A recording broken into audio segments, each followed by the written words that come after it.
Bienvenidos chicos a una nueva aventura de biología. Hoy hablaremos del tema de bioquímica. La bioquímica, ¿qué cosa va a estudiar? La composición química de la materia viva. Si analizamos químicamente un organismo, a una bacteria, a un perrito, a un hongo, a un animal, a una planta, la composición es básicamente similar, básicamente igual. Los mismos elementos, los mismos compuestos básicos. Hay lógicamente variaciones, ¿no? Pero el fundamento es el mismo. Todos tienen básicamente lo mismo. Y vamos a hacer esto en dos niveles. No te olvides entonces.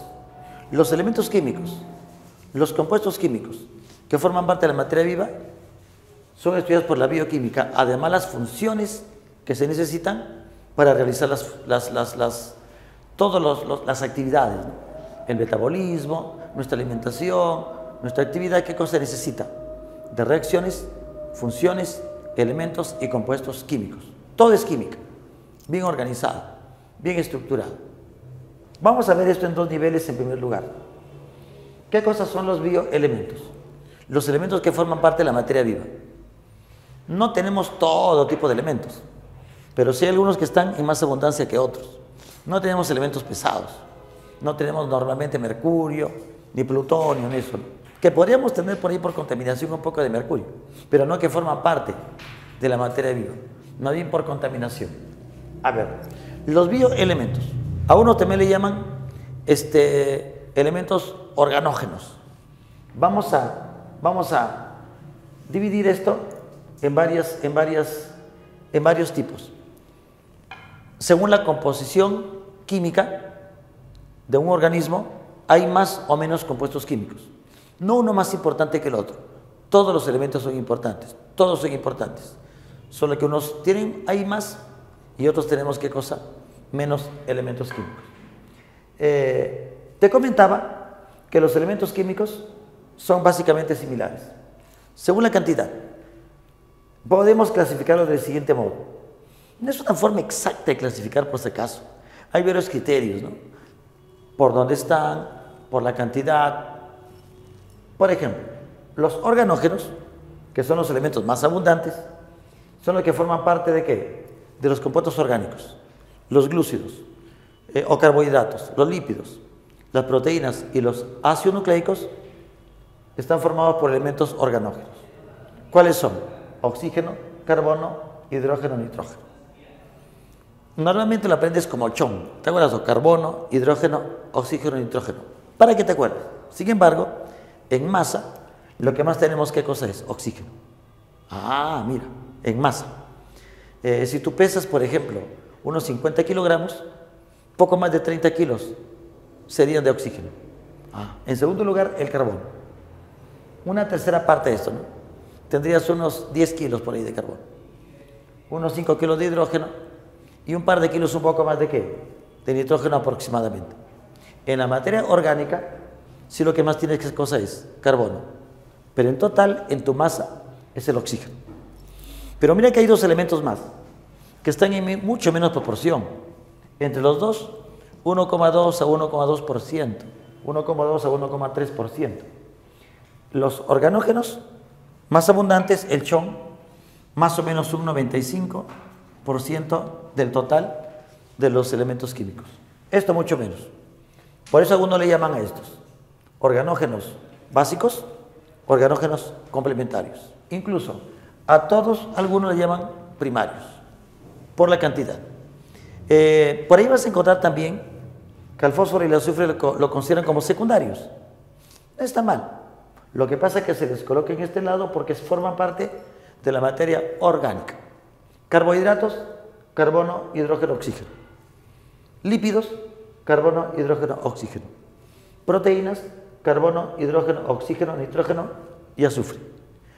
Ácidos nucleicos, ADN, ARN, el ATP, ¿qué tienen?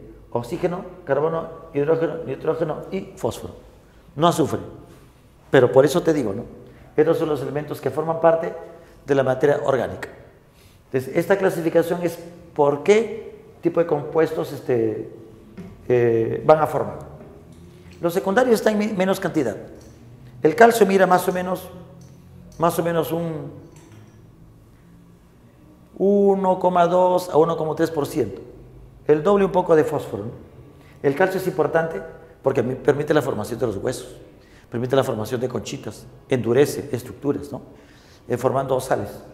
Pero también se utiliza el calcio en la contracción muscular, como ion calcio, ¿no? Se utiliza el calcio en la contracción del músculo, se utiliza el calcio en la transmisión nerviosa, en la coagulación sanguínea. Es bien importante el calcio. Entonces, mira, el sodio es importante porque va a regular el equilibrio electroquímico. El sodio es el catión más abundante en el medio extracelular. ¿Qué es un catión? Un elemento ionizado, en este caso positivamente. Afuera, este es el medio extracelular. Supongamos una célula, ¿no? Esto que está acá, ¿qué cosa sería? El núcleo, el medio extracelular, el medio intracelular. En el medio intracelular tenemos un poco más de potasio. Sodio en el medio extracelular. Cationes. El cloro es un anión, trabaja como anión, o sea, como elemento ionizado negativamente. Y es el anión más abundante en el medio extracelular. O sea, acá afuera, ¿qué cosa tendríamos? Más sodio y más qué cosa, más cloro. En la parte interna, más qué, más potasio. ¿Qué te parece? Ajá. El magnesio está en mucho menos cantidad, pero se le considera también como secundario porque, por ejemplo, es importante la clorofila, que es un componente importantísimo para captar la luz, ¿no? Durante la fotosíntesis. Si una planta verdecita, si una planta es bien verdecita, es porque tiene bastante clorofila. ¿Cuál es su elemento constituyente? Magnesio. Tiene otros. La clorofila tiene carbono, hidrógeno, oxígeno. Es una molécula orgánica. Y dentro de su estructura molecular tiene magnesio en pequeña cantidad. La hemoglobina nuestra tiene hierro. Los citocromos que se utilizan en el transporte de electrones en la respiración tienen ¿qué cosa? Hierro también. Por eso se le considera como secundario por su importancia, digámoslo así. Otros elementos químicos están en mucho menos cantidad. Mira, zinc, que es un activador enzimático. El manganeso es otro activador enzimático. El silicio, que forma parte, por ejemplo, de las paredes celulares de algas, ¿no? Silicio. También forma parte del esqueleto de esponjas. Nosotros mismos tenemos silicio en nuestros ligamentos. El cobre es otro activador. Parte importante en la hemocenina, que es un pigmento que tienen los insectos. Tenemos también el cobalto. Cobalto forma parte de la vitamina B12, que favorece la fabricación de glóbulos rojos. Si te falta cobalto, si te falta vitamina B12, te da anemia perniciosa. Si te falta hierro, te da anemia ferropénica. La anemia tiene varias causas, por si acaso. En este caso sería por falta de cobalto o vitamina B12, por falta de qué cosa, de ingesta de hierro, ferropénica, perniciosa. Aluminio, cromo, activadores enzimáticos también, son reguladores de funciones. Yodo permite la formación de la hormona tiroxina. Nuestra tiroides capta yodo, pequeñísima cantidad. Si no tienes la cantidad suficiente de yodo, se te inflama la tiroides y te da bocio, también llamado coto. Flúor favorece el endurecimiento de dientes, ¿no? Boro favorece el crecimiento vegetal. Litio regula la función nerviosa en pequeñísimas cantidades. Y así por el estilo. Tenemos vanadio, selenio, entre otros elementos químicos reguladores. Ahora, los elementos químicos, sobre todo los organógenos, no están sueltitos por ahí. Se van a unir mediante enlaces. ¿Para formar qué? Las biomoléculas. Mira, podemos considerar la división clásica, ¿no? Biomoléculas inorgánicas que no tienen cadena de carbono. Agua, gases como el CO2, el oxígeno que respiramos, las sales minerales. Las orgánicas, que sí tienen cadena de carbono y enlaces carbono-hidrógeno, que en las inorgánicas no hay. Podemos mencionar, ¿no? Glúcidos, lípidos, proteínas, los ácidos nucleicos. Las vitaminas pertenecen a estos grupos, ¿no? Lípidos o derivados de aminoácidos, ¿no? Las hormonas también, unas son lípidos y otras ¿qué cosas son? Proteínas, que son moléculas orgánicas. Se les llamó así al principio, ¿no? Porque se pensaba que la inorgánica estaba justamente en la materia no viva, inorgánica, en las piedras, ¿no? Y la orgánica en la materia viva. Pero hoy sabemos que nosotros tenemos las dos. Nosotros tenemos agua, nosotros tenemos moléculas orgánicas también. Eso por unión de estos elementos. Los enlaces más importantes por los que se unen los elementos para formar a nuestras moléculas son los enlaces covalentes. Pero también hay fuerzas iónicas, como en las sales. Hay otras fuerzas débiles, como los puentes de hidrógeno. Y otras uniones intermoleculares. Fuerzas débiles, fuerzas dipolo-dipolo. Así pasa. La molécula más abundante de los seres vivos, ¿cuál es? La molécula de agua. ¿Qué porcentaje es el agua? Considerando acá las moléculas, ¿no? 60 a 70% aproximadamente. Una medusa tiene más agua, pues, tiene 90%. Una esponja 94% de agua. Tu hígado es bastante hidratado, el hígado, el cerebro, los músculos, el hueso menos, el diente menos. En promedio, 60-70% también en la biosfera, ¿no? En todo el mundo, lo que más abunda en la superficie, ¿qué cosa es? El agua. La biosfera es cualquier parte del mundo donde la vida es posible. ¿Y por qué es importante el agua? Ya, te da sed, tomas agua, lógico. La sed te avisa que te falta agua. Importancia o funciones. Primero, que el agua es el solvente biológico. Todo se disuelve en agüita. Bueno, todos nuestros compuestos, ¿no? El agua no disuelve todo. Eso de solvente universal es una exageración en realidad. La grasa no se disuelve en agua, pero así se le llama. Biológicamente es nuestro solvente. La saliva, la orina, las lágrimas, el fluido seminal, la bilis, el jugo gástrico, el jugo pancreático, todo. ¿Qué es lo que más tiene? Agua. Tu plasma sanguíneo, 93% de agua. ¿Viste? Básicamente. Es un vehículo de transporte. En nuestra sangre, por ejemplo, el transporte se da gracias a que hay agua. La savia de los vegetales, ¿no? La hemolinfa de los insectos. ¿Por qué circula? Porque tiene agua. El agua regula la temperatura, siendo un excelente termorreguladora. Como el agua demora, necesita mucha energía para calentarse y para enfriarse, la temperatura la mantiene más o menos que constante. Cuando transpiramos también, ¿no? En forma de hielo, el agua es termoaislante. ¿Se acuerdan de un iglú? El iglú es la casita de los esquimales. Fuera del iglú puede estar a 15 grados bajo cero.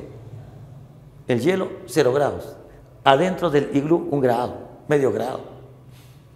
Preferible estar dentro del iglú a 1 grado que afuera a 15 grados bajo cero. El hielo actúa como ¿qué? Como termoaislante. O los lagos y mares helados, ¿no? Tienen una gruesa capa de hielo. Y abajito hay agua líquida, que está a 1 grado, 2 grados. Ese hielo que está a 0 grados separa la temperatura fría del aire y con la temperatura de ¿qué cosa? Del agua. Ese es termoaislante. El agua protege. El líquido amniótico que rodea, por ejemplo, a los fetos, no a los embriones, protege al bebé. Protección mecánica. El agua lubrica. En nuestras articulaciones hay fluido lubricante. Nuestro líquido cefalorraquídeo que está entre el cerebro, ¿no? y nuestras meninges también lubrica. ¿Qué te parece? La hidrólisis es la digestión, por ejemplo. Se rompen moléculas utilizando agua y enzimas. Cuando en una reacción se necesita agua y enzimas, ¿cómo se llama eso? Hidrólisis. El agua también es detoxificante. Tomas pastillitas, bastante agua. Tomas antibióticos, bastante agua. La gente está con tos, bastante agua. La gente está con fiebre, tiene que tomar bastante agua. O sea que la agüita que, digamos que te lava por dentro, desintoxicante.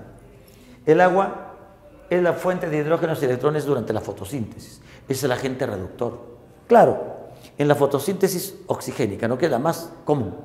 El agua es la fuente reductora. Mira, el agua es importante.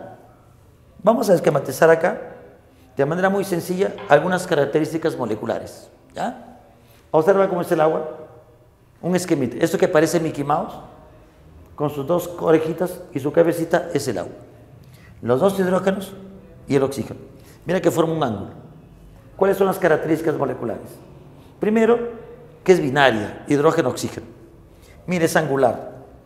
Tiene un ángulo, ¿no? Es asimétrica el agua.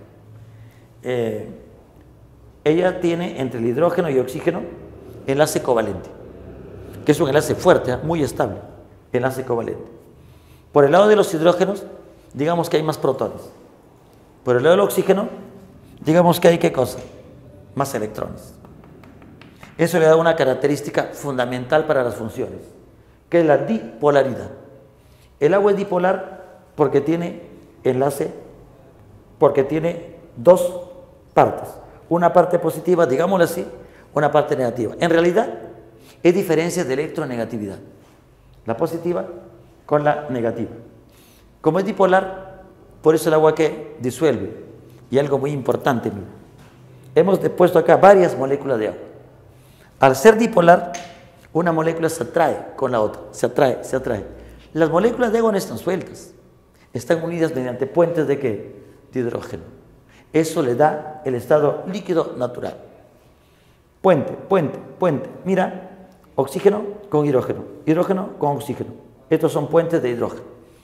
Son lábiles, o sea, débiles, pero son tantos puentes, tantos, pero tantos puentes, que el agua tiene una alta cohesión.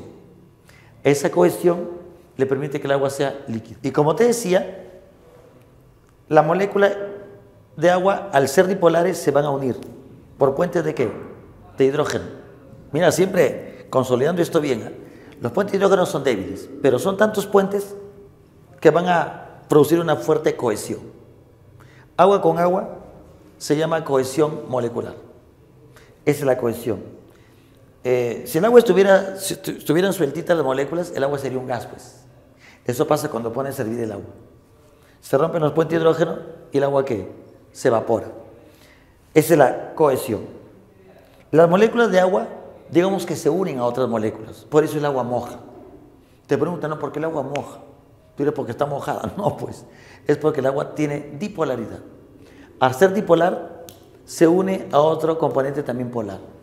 Ejemplo, la madera. Ejemplo, el papel. Ejemplo, una toalla, ¿no? ¿Por qué el agua se pega? Digámoslo así, por la adhesión. En síntesis, ¿no? Cuando se une agua con agua, sería cohesión. Cuando se une agua con otro componente, con un papel o con una madera, con una toalla, sería adhesión. Cohesión y adhesión. Y en una molécula de agua hay ¿qué cosa? Enlaces covalentes que son fuertes.